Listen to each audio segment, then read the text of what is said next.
law since 2019. At present, he serves as the provincial coordinator for the UNDP Solar Power Computer Education Program.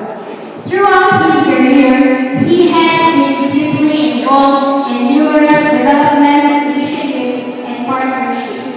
He has worked with organizations such as the UNDP, DILG, DSWD PAR, Child Fund Philippines, and various local government units, leading programs in community education, leadership training, mental health promotion, and capacity building for teachers, parents, and youth leaders.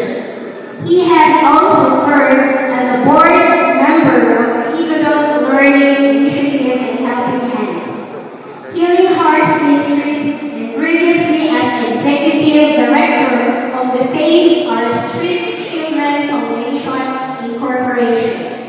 His expertise to life coaching, organizational transformation, and social entrepreneurship, having trained with Philanthropy University and the School of Transformation and Leadership and Social Impact Strategies. A respected seminar facilitator, mentor, and coach. He is well known for his engaging talks on effective parenting, community organizing, research and evaluation, and transformational leadership. He bridges academic knowledge with local wisdom, always emphasizing compassion, collaboration, and